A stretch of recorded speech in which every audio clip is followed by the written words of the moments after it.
So firstly, I sat in March 2021 in Melbourne and achieved a 61 in section 1, a 75 in section 2, and a 100 in section 3, which is still kind of crazy to me to even think about.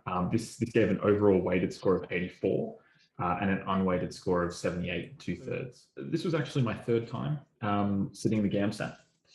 So for those who don't know, it's the entrance exam used for most graduate entry medical schools. In Australia, it's also used in the UK and a few other places around the world. I'm not too sure exactly which ones. So it's made up of 3 sections, testing your ability to reason with new information in different contexts and formats across the humanities, social sciences, written communication, and the biological and physical sciences.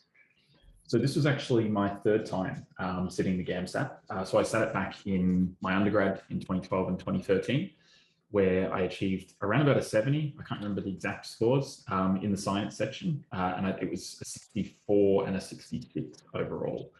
I didn't really see much of an improvement from one sitting to the other, and I think it was a 71 that was my highest score. I might have been, yeah, I think it was a 71. I was successful in getting an interview at Melbourne Uni, but I didn't make it past that final stage. This was partly what then led to my kind of 8-year hiatus until I realized that the passion was still there. And so I'd worked to put myself back into a position where I could consider even being a full-time student. Having been working full-time and running a business and being away from being a student, it's kind of difficult to go back to being full-time again. And so that's taken a long time to get back. So I completed a Bachelor of Science, and I've also been a professional tutor since 2011. So I've been mostly teaching high school students, anything from maths and English to essays and essay writing in English. I say this because although I've been away from study for a long time, I've certainly had regular exposure to using that kind of routine math skills, always thinking about different ways to express ideas. So although this, I guess, puts me in a slightly different position to a lot of other candidates, keep in mind that that's still work, that's still effort that's gone into studying, although it's just not being necessarily consciously focused on studying for the GAMSAT specifically. But at the same time, I do recognize, particularly with the maths component, it's becoming more and more heavy on the maths and the science section, that having always been using those math skills every single day and teaching it for over a decade now, it probably kept it a whole lot fresher than if I'd been out of uni and out of using maths for quite that time. So that being said, though, GAMSAT is still a reasoning-based exam. And so knowing the content is not a predictor of success in the exam. So what we're going to do is go through each of the elements of my preparation strategy to hopefully get you thinking about how you can adapt your own strategy and change your preparation, or just get some insights into what GAMSAT study actually looks like. So I think this one doesn't really get spoken about enough, but I found that this was just a huge focus of my own preparation. It was almost somewhat unintentional initially. So when I sat back in my undergrad, I was so narrowly focused on the exam and the med pathway that I think I probably overhyped it. This time around, I had a much better perspective on the exam and its significance as well. So I went into the prep with a mentality that the exam was simply just going to be a test of my ability and kind of proof of the effort and the time that I've put in over the last decade or so, more so into my work. So I took this as a personal challenge to see if I could kind of flip the switch and go back to being that very kind of studious self that I was back in my uni days. It's been a long time. I haven't been at uni since 2015, May of 2015, since I left. I finished my undergraduate in 2013 and did a couple of other courses that I ended up not really finishing just because they didn't purely interest me. So I knew it had been a long time since I'd been a dedicated full-time student, and I wanted to know if I could just kind of switch that back on. So the pathway to medicine and the application process is long, right? So I didn't think about any of it beyond the GAMSAT. I had an intentional effort to not think about any of the other steps. I initially did this just as like a basic emotional protector. I didn't want to get wrapped up in the belief that medicine was in my future with certainty, and then only have it taken away if I wasn't to have then a competitive score in the GAMSAT. People who knew that I was preparing would often ask me about what I thought I might get, what kind of score I might get, or what specialization I was considering. And I really didn't have an answer for them because I genuinely was not thinking beyond that point. This just really helped block out a lot of that noise and that doubt that creeps in when you're prepping for this exam. The other aspect of my mentality was that I was not betting my entire career on the exam. So when I last sat the GAMSAT, that was kind of my door to my entire future in my own mind. So this time around, I was able to kind of sit back from it a little bit and realize that it was, if I was unsuccessful, that I still had heaps of exciting kind of options. So I really love what I do with my tutoring business. I instead thought of the application to medicine as kind of like a hobby. Now, that's not to say that I'm not hugely passionate about it. It was very much so that I didn't overhype it in my own mind. But I know that not everyone can say, oh, well, I have a business to focus on. But I think just being able to recognize that medicine is an option, just like there will be plenty of other options in terms of careers. I think a lot of people that are hopeful for med kind of put alternatives in an inferior basket. So people talk about nursing and allied health and research as if it's this lesser option, but realistically, you have to be prepared for it not to go well. And I mean, I've only got the score I'm not even in yet. I've still got to go through and hope that I get an interview offer soon. And so I think looking at alternative options, whatever they are for you, and thinking about where your passions lie, the reality is you'll be passionate about more than just medicine, no matter what. I know a lot of people say, no, that's like my only thing. I thought I was the same. But I think having some time out and time away from it gives that perspective as well. I studied for the recommended 6 months, starting in September 2020. I think the most important thing was that I didn't go into it kind of arrogantly thinking that because I've been a tutor for so long, that I would immediately do well. I went back to square one. I checked over every element of my understanding of the science content meticulously. And then I went for the slow and steady approach because last time I prepared for it back in my undergrad, I burnt out before it was even 3 months. I was just studying hours a day and it just wasn't sustainable. And so I kind of got demotivated by the whole process. But I think another part of why I had that slow and steady approach was because I just genuinely didn't have as much free time to allocate to study for it with my work schedule. I mostly studied for about 1 to 2 hours a day with a day off or so every week, but it wasn't super strict. I mostly just kind of studied when I felt like I wanted to, and then didn't study when I didn't feel like I wanted to. That took a lot of mental effort for me because that's really not in my kind of work schedule. I genuinely just keep working, but I didn't want to risk burning out because it's such a long process. So I really did follow that, where if I didn't feel like I had the energy or the motivation to do it, I just would take that day off. Initially, I was studying after work, so that was pretty late at night. But then as the exam neared, I began to switch to waking up early and sitting practice tests at 7 a.m., which was the same kind of timing that I was going to have on my actual sitting. I had the morning session. I took 2 weeks off in early February, about 6 weeks out, and I just focused on my work. I took some downtime to kind of relax a little bit, de-stress, and then came back to it and started sitting full-length exams each weekend in the lead up to the actual exam day. So the very first thing that I did was sit a test, or sit a set of ASA questions. I sat 20 ASA questions from the orange booklet that comes with the registration and scored it to get an early indicator of where I was at. So this was before I wrote any notes or did any kind of study. I just wanted to get a baseline, even though 20 questions is not a very big sample. I didn't want to burn all of the questions immediately on a diagnostic test, but I did want to see if I had particular issues across either the physics, the chemistry, or the biology, so that I knew what I was in for. I spent almost all of my study doing timed practice from the beginning. I purchased all of the ASA material, all the practice material that they provide, and worked through them in sets of about 20 questions at a time in 40 minutes.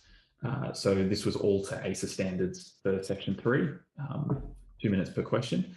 I'd always worked from a screen to best kind of simulate the computer format of the new test and write my answers on a blank sheet of paper.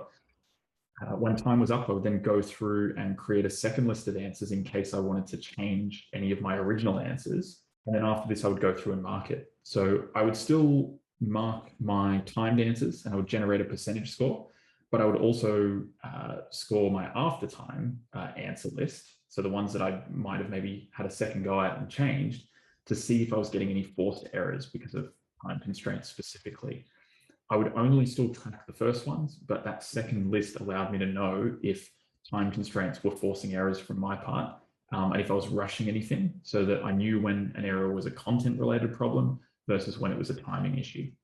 Then as I got closer to the exam date, I began to work at faster paces. So I tried to complete question sets and entire section 3 tests in half the allocated time to try and work at 2 times pace, just to build up the confidence, knowing that I could speed up if I started falling behind in the real thing. So resources, so I primarily used ACER material, but obviously that would be exhausted pretty quickly. So I also practice with the UK's BMAT test.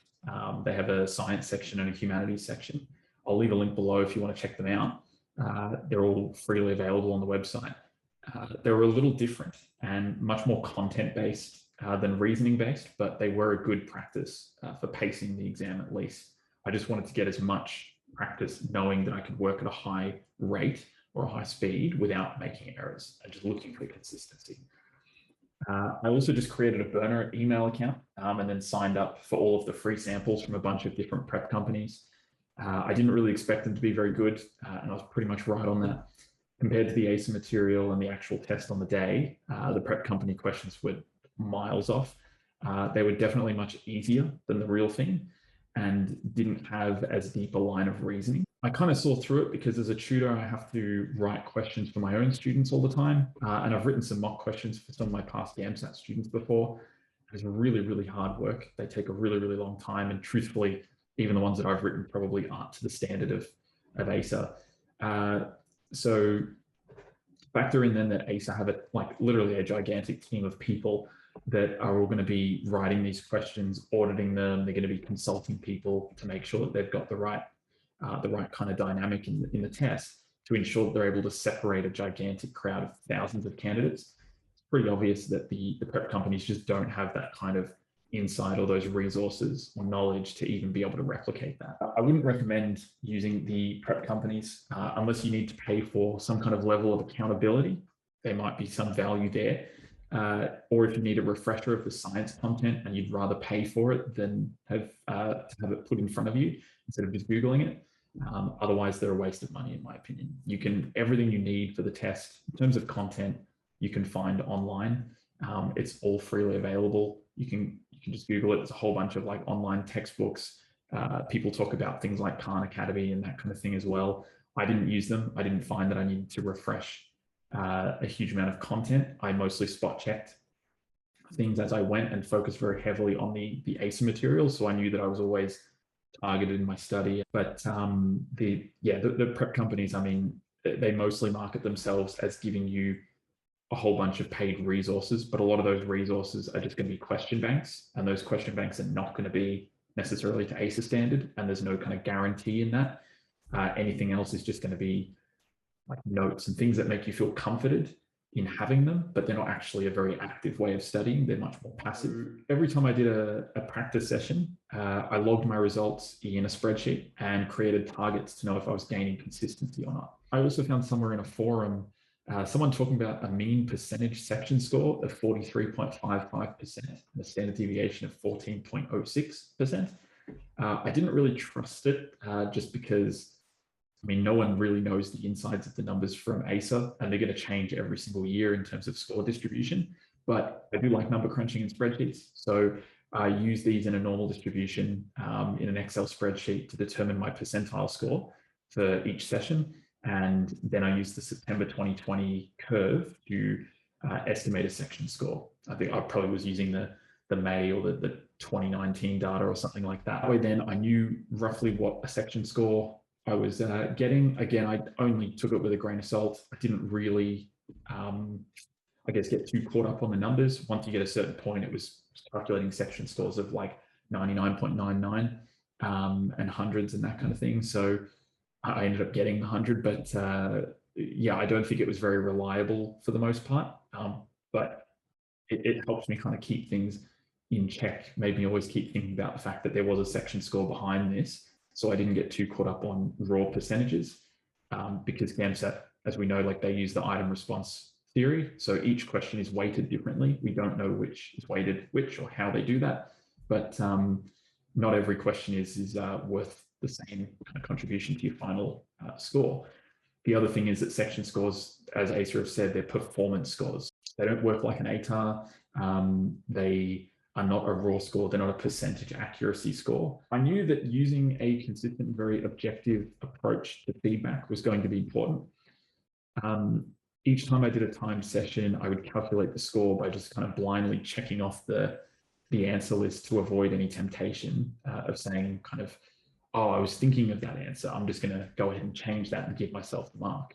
I knew that when I used to study for my VCE, I used to fall into that trap sometimes and think I would have had that in it on a different day and I would change the score. And it's just not going to be very fair to the marking itself. And I knew that I'd just be setting myself up for disappointment on the day anyway, if I did that. Then after I just kind of blindly check everything without getting any context for the questions, so I'd have a raw score from it, I would then go to the questions and the errors. I would then reread those questions and reattempt them immediately until I understood both the correct reasoning for the right answer and also identified what the error in my judgment was. This would allow me to work out if it was a question comprehension error, so I wasn't reading it correctly. If it was an error in my attention to detail in the question, there was some kind of trick. So for example, I found a lot of the times that the graph reading questions, I would just miss a detail on the units or the scale, or like it was a log scale, not a linear scale, something silly like that.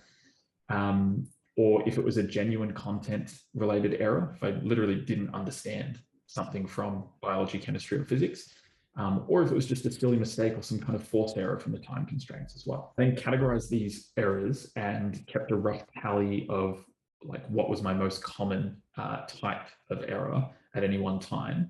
And I would just kind of make a mental note to myself of this when I went into my next study session, just to be wary of making similar mistakes.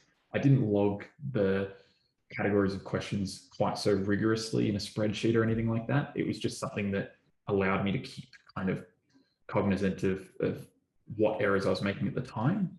And it helped me understand if I was kind of stressing a little bit too much, if there were a lot of like forced error, a lot of unforced errors and that kind of thing, or if the time constraints seemed to be getting to me, then I knew how to change the way that I was managing my time in the practice, or it just meant that I was studying a little bit too much and I needed to take a break. When it was content related, I would just go and Google that topic, basically. So I would spot check it, I would relearn the content, and then I'd find some kind of random worksheets through Google. Usually you can find like university first year chemistry worksheets and that kind of thing. And I would use that just to rebuild the skills itself. So for example, I had to review stereochemistry and the chair conformation of carbohydrates. I always hated that from university. I had to go over that a couple of times, and then whether or not it was actually going to be assessed, I would never know. But it did help plug a hole in my knowledge there that I knew was there because of that diagnostic process. I then think about other ways that that same content could then be assessed differently, or how it could be phrased differently in an alternative question. And this is probably where my experience as a tutor has probably come in handy, having spent so many years kind of challenging students' conceptualization of science and maths.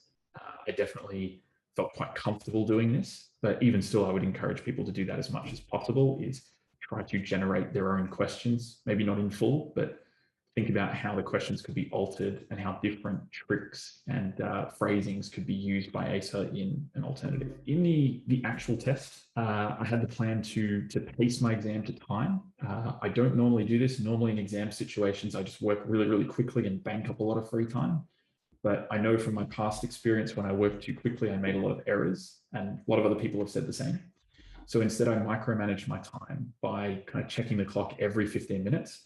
And then made sure that I was at some question target for that time. So generally speaking, it was going to be 8 questions every 15 minutes to be like bang on time. So if I was 30 minutes into the section, then I should have already been at about question 16 or 17 and so on. And I found this helped just keep me on pace, and it kept me really aware of the time and the pacing that I was going for throughout the entire thing.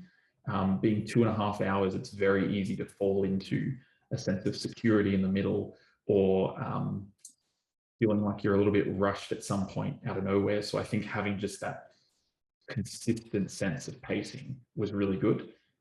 And it stopped me thinking about it that I was in the first half or the middle or the last half. Everything just felt kind of the same all the way through. There were a number of questions that I was still considering changing my answer to. And so during that section, I would make a list on the scrap paper of the question number. I would then write down the option that I've currently answered, but then also write down the other option that I was considering, and usually some small note to myself as to why that was or what it was that was making me second guess the question, so that I still had an answer down. But when I came back to it, if I had the opportunity at the end, which I did, I could get right up to speed with exactly what it was that I needed to check over. So I didn't have to go reasoning out the whole question again. There was, in the end, for the whole 75 questions, there was only one question that I had to skip and come back to at the end. And it was about something about designing an experiment. And it was effectively trying to work out what your control variables would be, what your independent variable is, and then which schematic would best assess a particular hypothesis. It was just very, very wordy, and I realized that I was just kind of hamming up on the reading of it.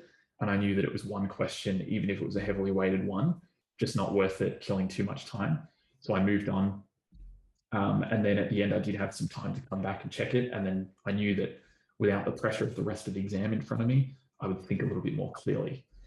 And so that worked really well. So I had everything answered. And I think I had about 5 or 6 minutes or so to spare at the end, which I think I just closed my eyes and crossed my arms or something and just went to sleep. And so that's it. So while these are things that I did, there are no guarantees in studying for the GAMSAT. Everyone studies differently. Everyone's experience of it will be different. But if you do have I think if you do have a meticulous and very honest approach that is driven by diagnostic assessment of errors and a focus on time management and marginal improvement instead of focusing on the end goal every time, you'll be far better served than poring over textbooks and then leaving the questions from ASA aside. Following the ASA material is easily the biggest piece of advice I could give. A lot of people trash it, saying that only the pink book is like the test, that it's too heavy on the maths and that kind of thing. Truthfully, I found all of them to be equal in difficulty. I think that the one that I sat on the day felt very, very similar to all three of the other full-length practice tests from them.